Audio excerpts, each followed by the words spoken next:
कैसे हैं आप? उम्मीद करते हैं अच्छे होंगे। आप देख रहे हैं जेडी एजुकेशन यूट्यूब चैनल, आपका स्वागत है। आज का हमारा विषय है भू परिष्करण। भू परिष्करण है क्या, इसके बारे में पढ़ेंगे। शून्य भू परिष्करण क्या है और इसके लाभ हानि क्या है।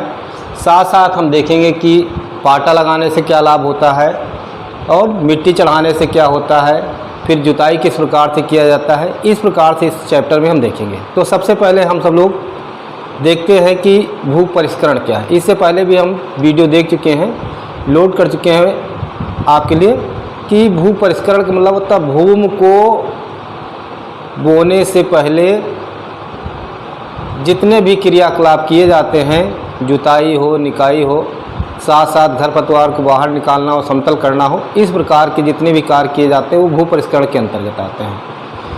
तो भू परिष्करण के अंतर्गत आता है। तो यहाँ पर हमें देखना शून्य भू परिष्करण किसे कहते हैं। शून्य भू परिष्करण किसे कहते हैं, जैसे नाम से ही स्पष्ट है कि शून्य भू परिष्करण।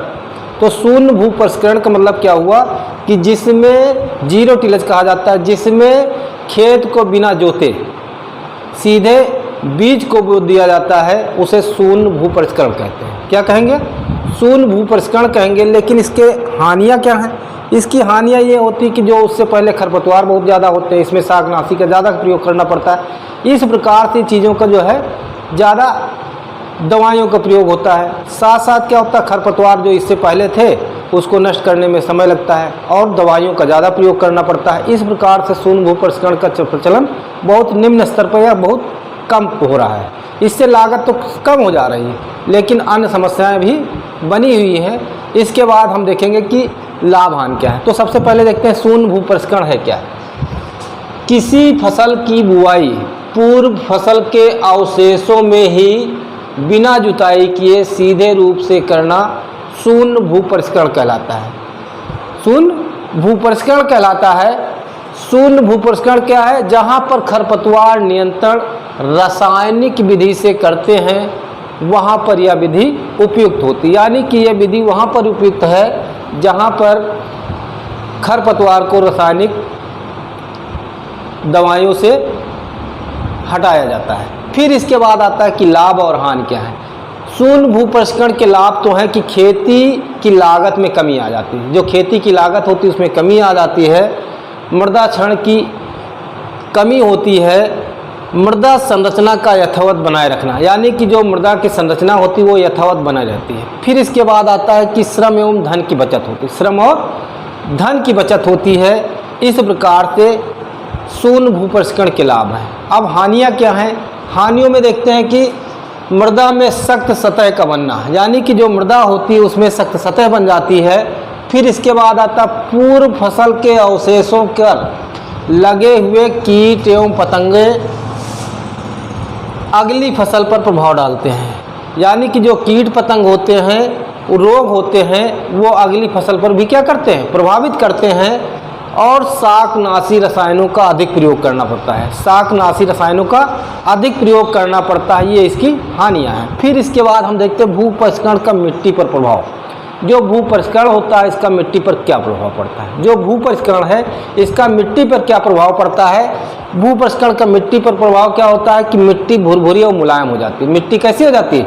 भुरभुरी और मुलायम हो जाती है। और पोली पोली जिसे कहते हैं कि थोड़ा उसका बीच में रंध्र जाने के लिए, हवा जाने के लिए पुलाव मिल जाता है। फिर इसके बाद आता है भूमि में पाए जाने वाले, यानी कि जो भूमि में पाए जाने वाले हानिकारक कीड़े मकोड़े होते हैं, अंडे होते हैं, वो क्या हो जाते हैं? बच्चे होते नष्ट हो जाते हैं। जो छोटे छोटे कीड़े मकोड़े होते हैं और अंडे होते हैं, वो जब मिट्टी को समतल किया जाता है या भू परिष्करण किया जाता है, जुताई किया जाता है, बराबर किया जाता है, यानी पाटा लगाया जाता है, तो उससे क्या होते हैं? अंडे, बच्चे और कीट पतंग नष्ट हो जाते हैं। फिर इसके बाद आता है कि मिट्टी की भौतिक एवं रासायनिक संरचना जो होती है, भौतिक और रासायनिक संरचना में क्या होगा? दशाओं में सुधार होता है। भौतिक एवं रासायनिक संरचना में क्या होता है? सुधार हो जाता है। फिर इसके बाद आता है पाटा लगाने से लाभ। पाटा लगाने के लाभ क्या है? पाटा लगाने मतलब जिससे हम देसी भाषा में बोलते हैं सरावन। ये लकड़ी का होता है, लगभग 2 मीटर का होता है, 30 से 50 सेंटीमीटर चौड़ा होता है। और इसको क्या करते हैं? ट्रैक्टर के पीछे या बैलों के द्वारा, बैलों से तो होती नहीं है, ट्रैक्टर के द्वारा पीछे बांध करके उस पर 2-3 आदमी खड़े हो जाते हैं, बैठ करके पूरे खेत को समतल कर लिया, पाटा लगा लिया जाता है। इस समय या तो फिर रोलर आता है जो लोहे का बना होता है, उसका भी प्रयोग किया जाता है। या आजकल तो खेत को समतल करने के लिए सबसे अच्छा क्या हो गया, रोटावेटर आता है, उससे खेत की जुताई हो जाती है, खेत जोतता भी जाता है और समतल भी हो जाता है एक साथ में। इस प्रकार से पाटा लगाने के क्या लाभ। पाटा पटरी की तरह होता है। कैसा होता है, पटरी की तरह होता है, समानता या लगभग 2 मीटर लंबा होता है। समानता कितना होता है, या लंबा 2 मीटर होता है। 30 से 50 सेंटीमीटर चौड़ा होता है और 3 से 6 सेमी क्या होता है, मोटा होता है। 3 से 6 सेमी कैसा होता है, मोटा होता है। या लोहे का लंबा बेलनाकार भी होता है। इसका उपयोग जुताई के बाद किया जाता है। इसका उपयोग कब किया जाता है, जुताई के बाद किया जाता है। इसके लाभ क्या है, पाटा लगाने से लाभ क्या है। पाटा लगाने से क्या होता है, जो बड़े बड़े टुकड़े होते हैं, ढेले होते हैं, वो क्या होते हैं, टूट कर महीन हो जाते हैं। टूट फूट कर क्या हो जाते हैं, महीन हो जाते हैं। और खेत समतल व बुआई करने योग्य आसानी से हो जाता है, यानी कि बुआई उस पर हम आसानी से कर लेते हैं। मृदा की ऊपरी परत पर एक पपड़ी या परत बन जाती है। जो पपड़ी या परत बन जाती है उससे खेत की नमी क्या होती है, बनी रहती है और सुरक्षित रहती है। फिर इसके बाद आता है मिट्टी चढ़ाने से लाभ, यानी कि मिट्टी चढ़ाने से कौन कौन से लाभ हैं। जो मिट्टी चढ़ाई जाती है, मिट्टी देखे होंगे कुछ फसलों में मिट्टी चढ़ाई जाती है। मिट्टी चढ़ाने का मतलब होता है कि जो कंद वाली फसलें होती हैं, जो ज़मीन के अंदर पाई जाती हैं, उस पर मिट्टी चढ़ाई जाती है। जैसे आलू है, शकरकंद है, इस प्रकार के घनकंद है, इस प्रकार की फसलों पर अरबी है, बंडा है, आदि पर क्या करते हैं, मिट्टी चढ़ाई जाती है। जिससे उनके जो कंद होते हैं बड़े बनते हैं, और अगर बाहर रहते हैं तो कैसे हो जाते हैं, हरे हो जाते हैं, तो खाए नहीं जाते हैं, वो ख़राब हो जाते हैं, उसमें विशेष प्रकार का टॉक्सिन हो जाता है। तो मिट्टी चढ़ाने से लाभ क्या है। मिट्टी आलू, शकरकंद, अरबी, बंडा आदि फसलों के जड़ के ऊपर मिट्टी चढ़ाए जाने से कंद का विकास अच्छा हो व बड़ा होता है। जिसको विभिन्न लाभ है, यानी कि जिसके विभिन्न लाभ हैं। जिसके विभिन्न लाभ क्या क्या हैं कि कंद वाली फसल जो होती है, कंद वाली फसलों की जड़ों के चारों ओर क्या किया जाता है, मिट्टी चढ़ाने से उनकी जड़ों का विकास अच्छा होता है। उनकी जड़ों का विकास क्या होगा, अच्छा होगा। और साथ साथ क्या होगा, कंद बड़े एवं अधिक बनते हैं। जो कंद होते हैं वो बड़े और अधिक बनते हैं, इनकी संख्या ज़्यादा होती है और इनकी पैदावार क्या होती है, अधिक होती है। यदि कंद वाली फसलों पर मिट्टी न चढ़ाई जाए, तो कंद वाली फसलों पर अगर मिट्टी न चढ़ाई जाए तो जो कंद होते हैं वो हरे हो जाते हैं। हरे हो जाते हैं तो खाने योग्य नहीं होते हैं। इससे क्या होगा, गुणवत्ता खराब हो जाएगी और उत्पादन प्रभावित होगा। सिंचाई करने से सुविधा होती है, यानी कि सिंचाई करने के देखेंगे आलू में क्या होता है, कूले बने होते हैं, उसके द्वारा सिंचाई होती है और जड़ों तक आसानी से पानी पहुंच जाता है और पानी सीधे पौधों के जड़ों तक पहुंच जाता है। इस प्रकार से मिट्टी चढ़ाने से फसलों को लाभ है। जैसे गन्ना है, गन्ना में क्या किया जाता है, मिट्टी चारों तरफ चढ़ा दिया जाता है, तो इससे क्या होता है, पौधे लंबे होते हैं, तो जो हवा चलती है इससे क्या होता है, वो मजबूती से पकड़े रहते हैं और गन्ना गिरता नहीं और उत्पादन प्रभावित नहीं होता और अच्छा होता है। इस प्रकार से मिट्टी चढ़ाने से कई लाभ हैं।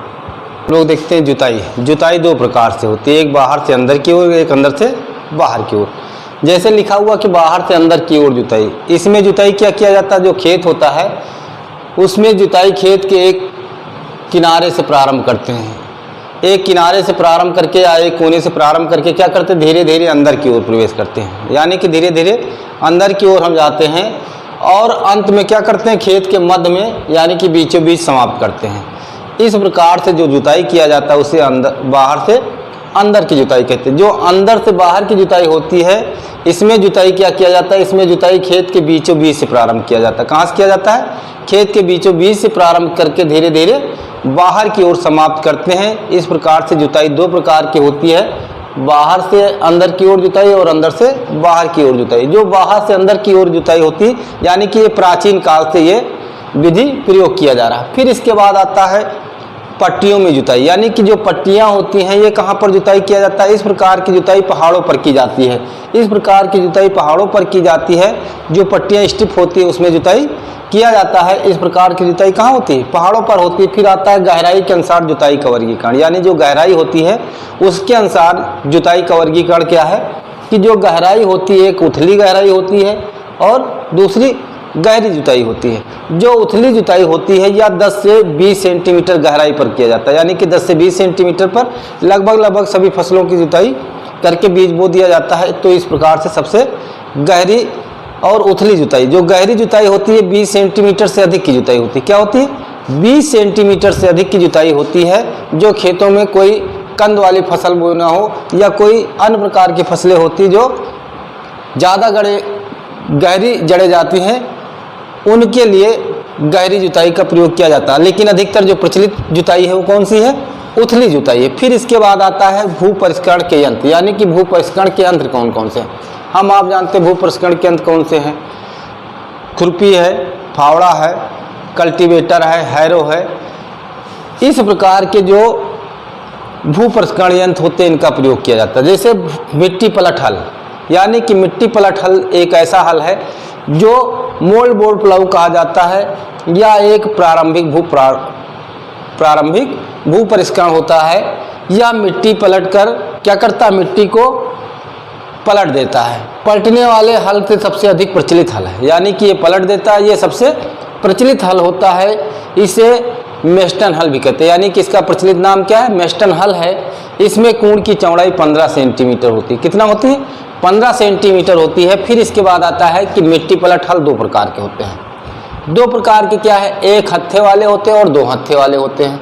एक हत्थे वाले का प्रयोग किया जाता है, 2 हत्थे वाले का प्रयोग किया जाता है। हम आप जानते हैं कि अब बैलों का प्रयोग किया नहीं जाता है, इसलिए जो मोल्ड बोर्ड हल है या मेस्टन हल है या देसी हल है, इनका प्रयोग यदा कदा या बहुत निम्न मात्रा में किया जाता है। क्योंकि अब कैसा हो गया? आधुनिक युग हो गया है, तो इसमें ट्रैक्टर के द्वारा संचालित यंत्रों का ही प्रयोग सबसे अधिक किया जाता है। फिर इसके बाद आता है कि कल्टीवेटर। कल्टीवेटर जो ट्रैक्टर से जोता जाता है उसे भी कहा जाता है। और ये क्या है? भू परिष्करण का प्रारंभिक है, यानी कि इसका प्रयोग प्रारंभिक एवं द्वितीयक भू परिष्करण के लिए दोनों के लिए किया जाता है। प्रारंभिक के लिए और द्वितीयक के लिए। द्वितीयक के लिए क्या है? निराई गुड़ाई का भी इसका प्रयोग किया जा सकता है। इस यंत्र द्वारा खेत की जुताई एवं खड़ी फसल में खेत की निकाई गुड़ाई की जाती है। निकाई गुड़ाई क्या किया जाता है? जो लाइन में खेत बोए जाते हैं उसके बीच में जो खरपतवार जमते हैं तो उससे जुताई के लिए इसका प्रयोग कल्टीवेटर का किया जाता है। फिर आता है कल्टीवेटर। मुख्य 2 प्रकार के होते हैं। कितने प्रकार के होते हैं? 2 प्रकार के होते हैं, पश चालित और ट्रैक्टर या शक्ति चालित। पश चालित यंत्रों का प्रयोग अब धीरे धीरे बंद हो गया है या यदा कदा दिखाई देता है। अब ट्रैक्टर या शक्ति चालित कल्टीवेटर का ही प्रयोग हो रहा है। फिर इसके बाद आता है हैरो। ये भी भू परिष्करण के यंत्र है, यानी कि यह द्वितीयक प्रकार का भू परिष्करण यंत्र है। कैसा है? यह द्वितीय प्रकार का भू परिष्करण यंत्र होता है। जो हैरो होता है या खेत में खरपतवार निकालने, किसको? खेत में खरपतवार निकालने, मिट्टी को भुरभुरी करने, वह पपड़ी, यानी कि पानी वानी, जैसे फसल को बो दिया गया, फसल बोने के 1-2 दिन बाद पानी गिर जाता है तो उसमें पपड़ी बढ़ जाती है, तो पपड़ी को तोड़ने के लिए भी इसका प्रयोग किया जाता है और साथ साथ खाद को मिलाने के लिए भी बहुत उपयोगी है। फिर इसके बाद आता है हो। जो हो होता है इसका प्रयोग केवल निराई गुड़ाई में किया जाता है। क्या किया जाता है? निराई गुड़ाई में किया जाता है। इसके बाद यह किसानों के लिए हो अधिक सुविधाजनक यंत्र है। इसके 2 प्रमुख कारण हैं। अधिक सुविधाजनक क्यों है? क्योंकि ये जो यंत्र होता है हाथ से आसानी से खींचा जा सकता है। जो खरपतवार होते हैं उनको इकट्ठा कर लिया जाता है। अकेला हो को छोड़कर, जिससे बैल खींचते ही यह यंत्र प्रायः हाथ से चलाए जाते हैं। इसका प्रमुख उदाहरण है सिंग हैंड हो। क्या है? सिंग हैंड हो। फिर इसके बाद आता है कि फावड़ा। हम आप देखे होंगे कि दैनिक जीवन में फावड़े का बहुत प्रयोग है। मिट्टी की नाली खुदाई करना, पानी डलाना, पानी लगाना, खेत के कोन लगाना या खुदाई करना, यानी कि विभिन्न प्रकार के कार्य फावड़े के द्वारा किए जाते हैं। घर के जो काम होते हैं, किसी चीज़ को भरने के लिए भी फावड़े का प्रयोग किया जाता है। जो इसका फलक होता है ये 15 से 20 सेंटीमीटर। कितना होता है? 15 से 20 सेंटीमीटर होता है। इसमें लकड़ी का एक हत्था लगा होता है जो पकड़ने का काम करता है और उसका जो फलक होता है वो 15 से 20 सेंटीमीटर लोहे का बना होता है और उसमें एक छेद होता है जिसमें एक डंडे को डाल करके या लकड़ी के हत्थे को डाल करके इसका प्रयोग किया जाता है। खुरपी। खुरपी छोटी होती है, आप देखेंगे निकाई गुड़ाई के लिए, घास छीलने के लिए इसका प्रयोग किया जाता है और इसका जो फलक होता है 5 से 10 सेंटीमीटर होता है। कितना होता है? 5 से 10 सेंटीमीटर होता है। इसमें भी लोहे का लगा होता है। हत्था किसका होता है? लकड़ी का लगा होता है। फिर इसके बाद आता है कुदाली। कुदाली फावड़े का ही एक रूप होता है, लेकिन इसमें क्या होता है कि जो कुदाली होती है इसकी फलक जो है 10 से 15 सेंटीमीटर होता है और चौड़ाई 8 से 4 सेंटीमीटर होता है।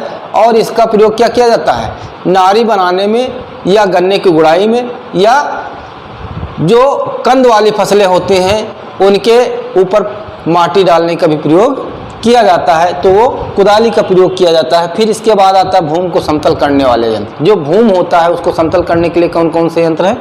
भूमि को समतल करने वाले यंत्र पटेला या जिसे पाटा बोलते हैं, हेंगा बोलते हैं, ये लकड़ी का बना होता है। किसका बना होता है? लकड़ी का बना होता है। जो हम आप देखते हैं कि कल्टीवेटर या ट्रैक्टर में पीछे या बैलों के द्वारा पीछे काट के खेत को समतल किया जाता है, बराबर किया जाता है, या जिससे हम सब लोग कहते हैं पाटा लगा रहे हैं।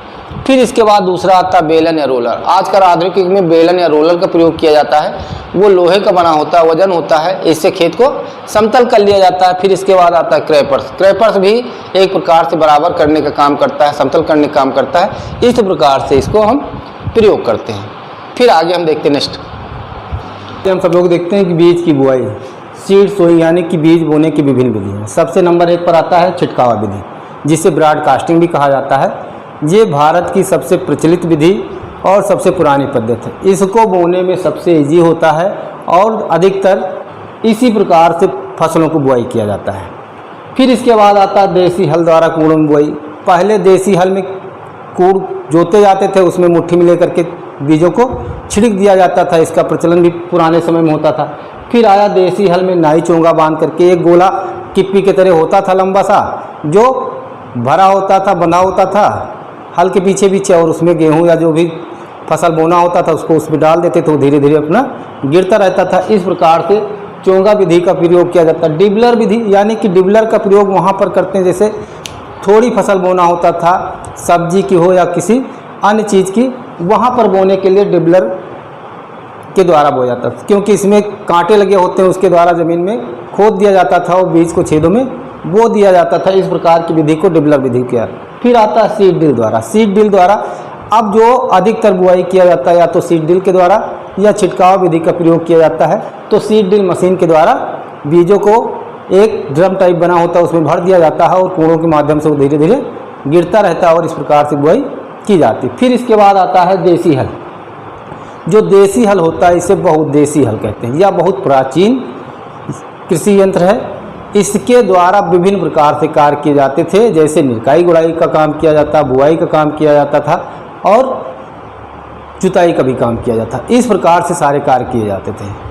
फिर इसके बाद आता है स्प्रेयर। स्प्रेयर जो होता है फसलों को हानिकारक कीटों एवं रोगों तथा व्याधियों यानी कि विभिन्न प्रकार के दवाइयों के प्रयोग के लिए, फसलों पर छिड़काव के लिए जो विधि प्रयोग किया जाता है वो स्प्रेयर मशीन के द्वारा किया जाता है। जो स्प्रेयर मशीन होता है ये रसायनों को फुहारे यानी कि बूंदों के रूप में छिड़का जाता है और इसका प्रयोग किया जाता है। फिर इसके बाद आता है डस्टर।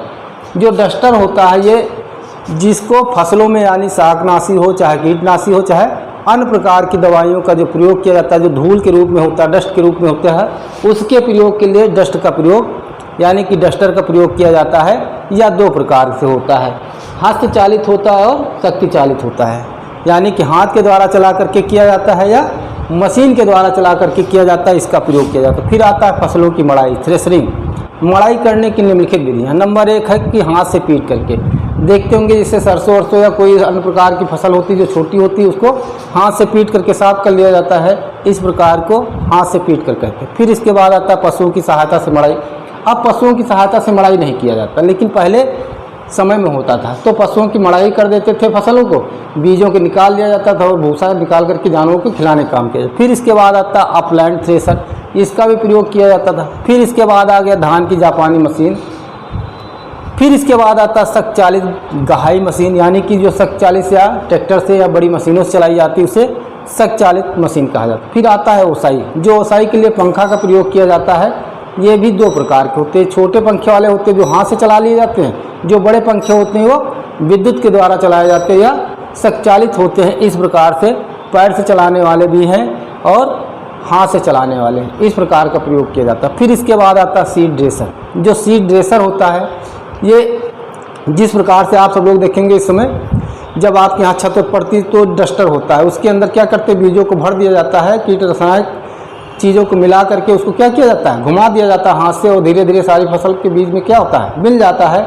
इससे क्या होता है जो बीज होते हैं वो रोग रोधित हो जाते हैं और बीज क्या हो जाते हैं, सीड ट्रीटमेंट हो जाता है। या बीज को बोने से पूर्व बीज को रोग रहित करने के लिए दवा मिलाने के लिए सीड ड्रिल बहुत उपयोगी है।